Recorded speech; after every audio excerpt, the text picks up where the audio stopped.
that Britain and America were intervening in Syria in the interests of human rights. How could that possibly be?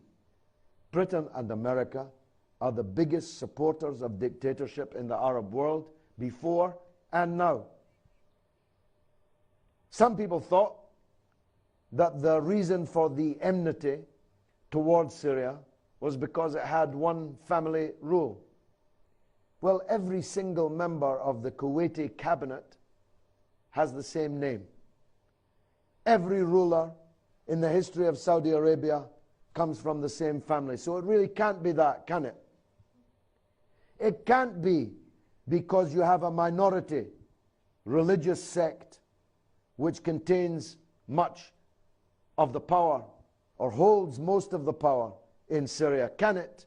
Because we are arming the dictatorship in Bahrain, where a tiny minority religious sect holds almost all of the power. It can't be, can it, for any of those reasons.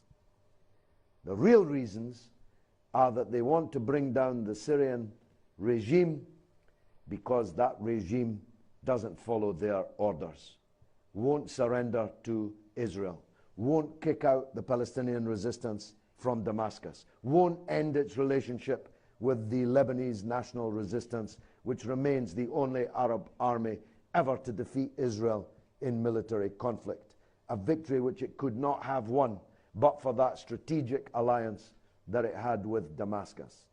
They want to bring down the Syrian regime because it didn't play ball on the invasion and in the subsequent occupation of Iraq. So these people play these sectarian games. And even those currently benefiting from it should beware. People in the House of Commons who don't know where Saudi Arabia is on the map have approached me over the last year or so, and especially in the last few weeks, asking about the Hijaz and Najd. I was astonished. How do they even know these terms? Suddenly they learned these terms. Why? Because already they're thinking, maybe we have to divide what is called Saudi Arabia, and maybe we have to tell the Shiites in the eastern province that actually we might be prepared to support you having your own country because you've got all the oil, and we're not all that interested in Mecca and Medina, believe me. The West is very happy to leave that to the Arabs and the Muslims.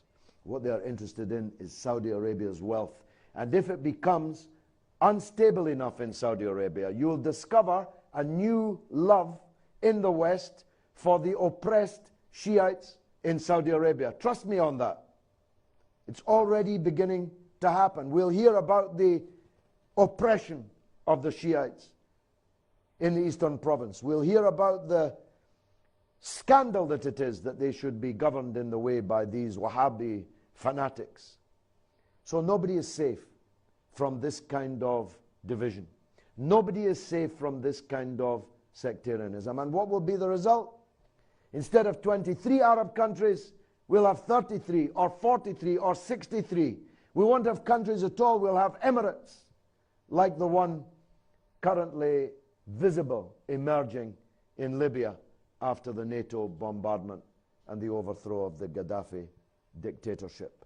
It would suit them well, because then they could divide and rule the Arabs for another 100 years most securely. Thank you very much. You have to know this. The West has no interest in Islam. The West has no interest in differences in Islam. The West has no differences between, no interest in the situation of Christians in the Middle East. We used to hear it in Lebanon. The West was supporting the Christians in Lebanon. But they're not supporting the Christians in Syria, who are terrified at the possible victory of an Al-Qaeda type insurrection there. They're not supporting the Christians in Palestine, almost all of whom have been given green cards to leave the country and forget it. Please don't think that they care about your religions. Please don't think that they care about your confession, your particular sect. They only care about continuing to own and control the Arab world because of the wealth which lies underneath it and because of the strategic importance which it holds and continues to hold.